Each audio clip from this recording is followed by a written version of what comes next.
Hello everyone, it's another weekend guys and another chance to spread the word of God. So I hope everything is well to every one of you who's listening.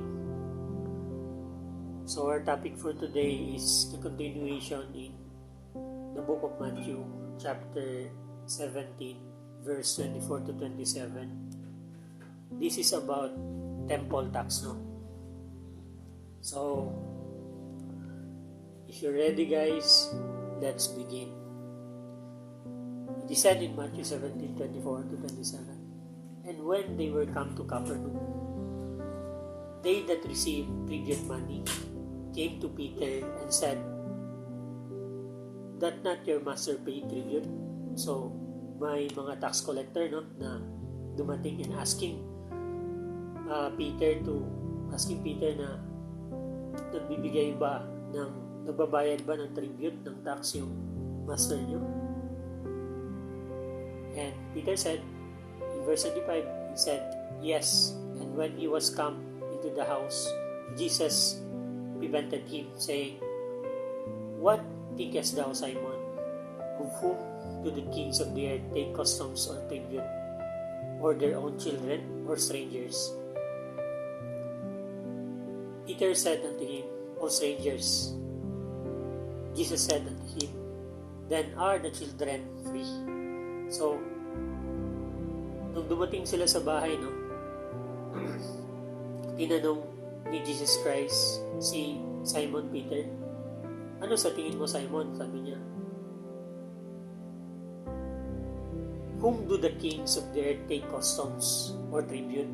So, kanino daw kumukuha ng tribute, or taxes yung king ng sanlibutan? Sa sarili nilang anak o sa ibang tao? In verse 26, ang sabi ni Peter, "Of strangers," sa mga estranghero, sa ibang tao. Jesus said unto him, sabi ni Jesus Christ, "Then are the children free." So, then, yung anak ng Panginoon is free, for God the Father owns everything, and therefore His Son Jesus Christ and the children Peter and those who believe in Christ will be the children of God. They were free. Notwithstanding, in verse 27, notwithstanding, lest we should offend them, sabi ni Jesus Christ, "Go thou to the sea and cast an hook and take up the fish that first cometh up, and when thou hast opened his mouth, thou shalt find piece of money. That take and give unto them for me and thee." So, notwithstanding, lest we should offend them, Jesus asked Peter to went to the to the sea and fish. Yung first fish daw, then kunin mo yung yung piece of money, sa bunganga nung makukuha mong isda, una mong makukuha ang isda, at ibigay mo sa kanila. So, sinasabi ni Jesus Christ dito, we are free indeed in the first place, from governing authority, or from exempted from taxes, but because Jesus Christ doesn't want to offend anybody, He obeys, So Jesus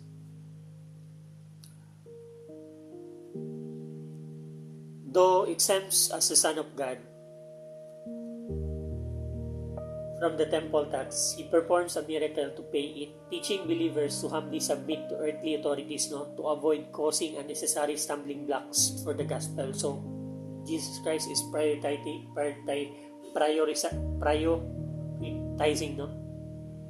the spreading out His mission to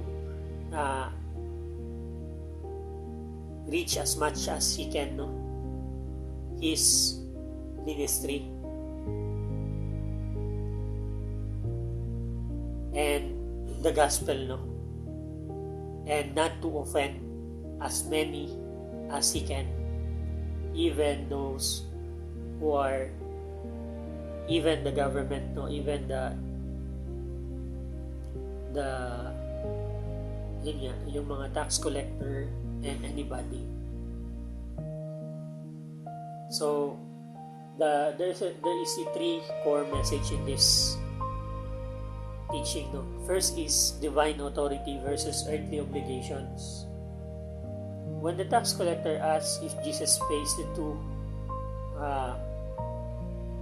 drachma temple tax, Jesus uses the moment to teach Peter a lesson in sonship, no? He compares the temple to the house of his father. Kino-compare niya yung temple, no? Yung temple, they're the one who is in charge, no, of collecting taxes. So Jesus is comparing the house, no, the temple, as a house of his father. Since the children of the kingdom do not pay taxes to their own father's kingdom, Jesus is legally and spiritually exempt, yet chooses to waive his rights. So in the Bible, no, it tells about yung parallel sa kwento na to is in Romans 13:67. It is said, "For this cause pay you tribute also, for they are God's ministers, attending continually upon this verity. Render therefore to all their dues, tribute to whom tribute is due, custom to whom custom, fear to whom fear, honor to whom honor." So, give, no, to anything that is required over you, no, as long as it is good. So, tribute, taxes, custom, and of course the law, no, and honor, respect or love towards governing authority nyo.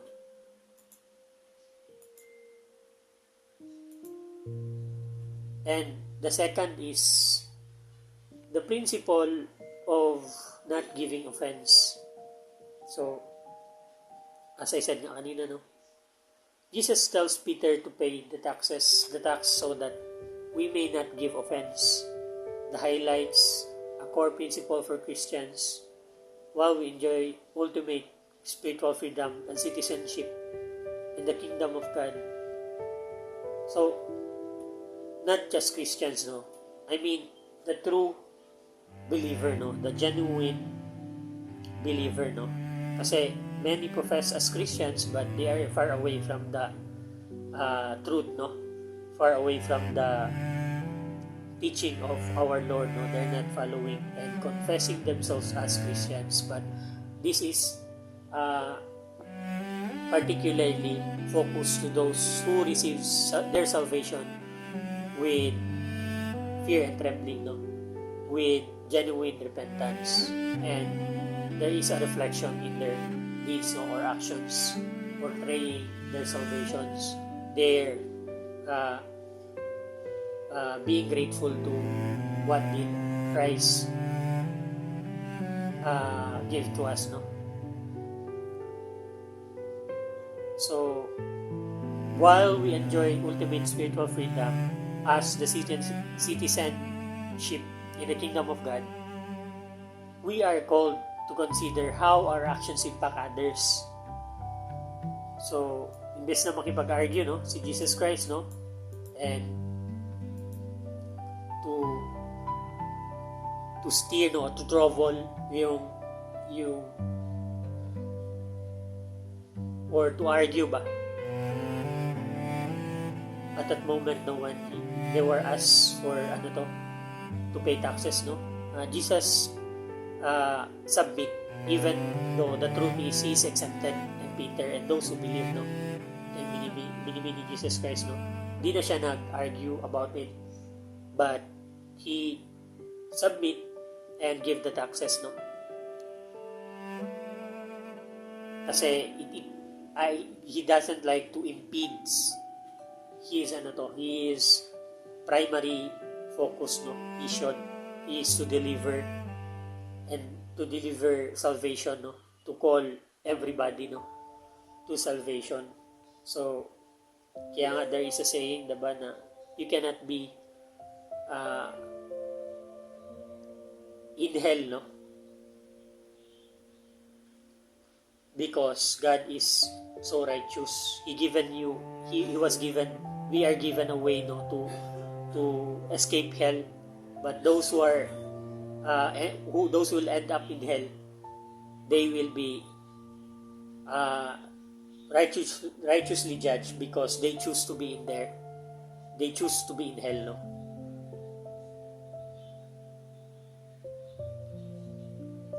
Jesus willingly subjected himself to an earthly system, even when it was unfair, to preserve his witness and keep from alienating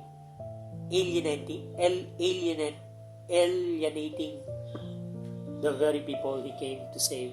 So, not to steer confusion, no? Or division, to cause havocs, no? But to stick on the main purpose, no? Mission niya, to call everybody, the sinners, no? To repentance, to salvation. Sabi sa Romans 12:16-18, be of the same mind one toward another, mind not high things, but condescend to men of law's sake. Be not wise in your own conceit. Recompense to no man evil for evil. Provide things honest in the sight of all men. If it is possible, as much as it lieth in you, live peaceably with all men. Kaya nga, no, it is said also in the scripture that we should forgive, no, and let God avenge us, no. Let us not put the law to our own hands, no. But let us give it to God and make God decide, no, do the vengeance. For the scripture said that vengeance is mine, I will repay, said the Lord. So, ano pa ba? And it is said also that let's not be overcome of evil, but let's overcome evil with good. So, yun. To be not overcome of evil, no? So,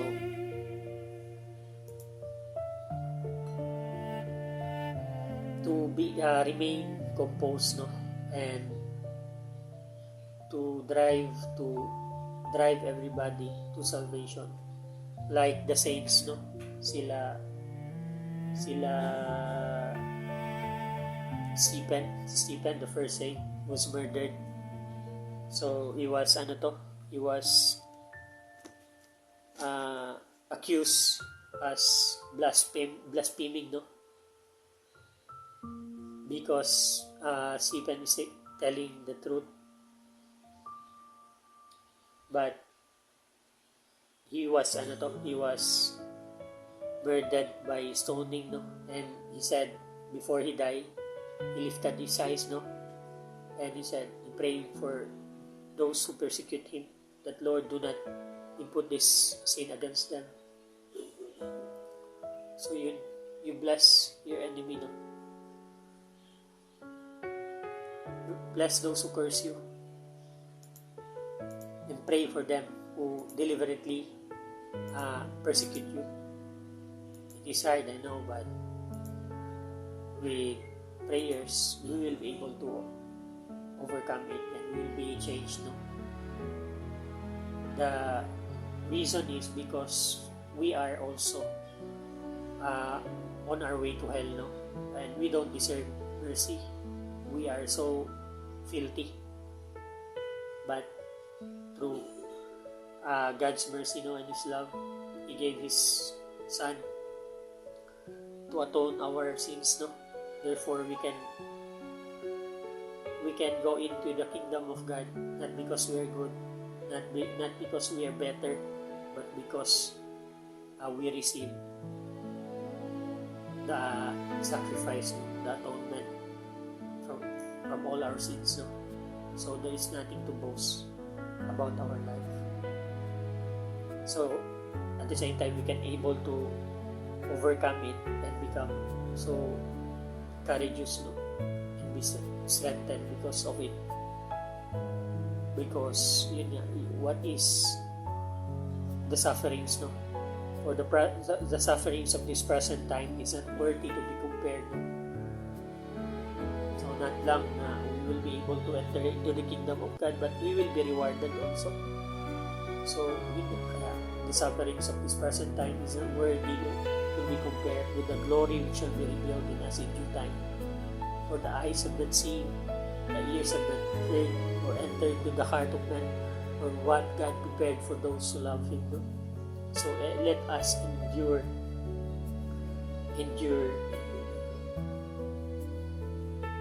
afflictions, no? For in due time we shall reap, if we faint not.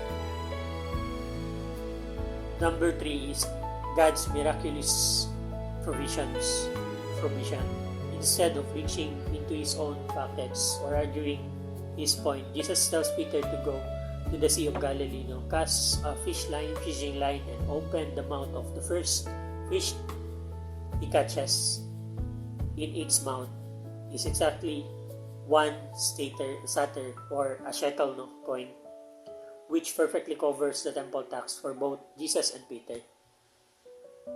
This miracle acts as a profound reminder that when we submit to God's will and prioritize His kingdom, He is fully capable of miraculously providing for our needs, no?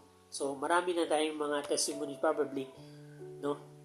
Bawat isa sa atin, no? And how God delivers us kahit na walang tayo, no? God's always provide.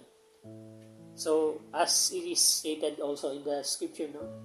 You seek first the kingdom of God, and all shall be added unto you.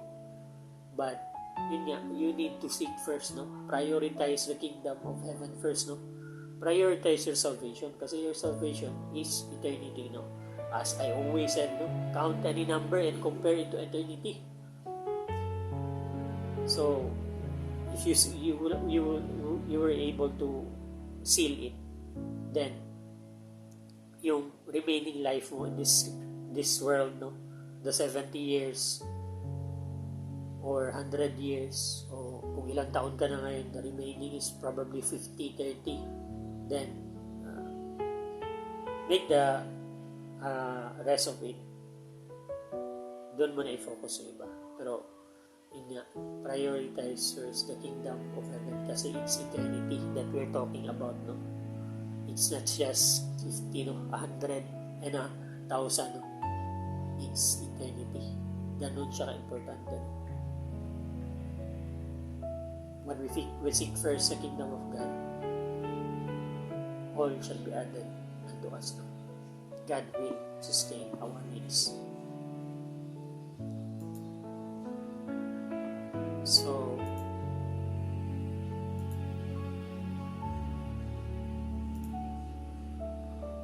the last scripture that I would like to share is in Psalm 37:25. I have been young, and now I'm old, yet have I not seen the righteous forsaken, nor his seed begging bread. So, glory and honor to our God, no? For His love towards us, no? Yun lang, guys. Maraming salamat sa pakikinig, no? Until next time, as I always say, let's fear God and depart from evil. Let's be not overcome of evil, but let's overcome evil with good. Mag-ingat kayo, and may God bless you.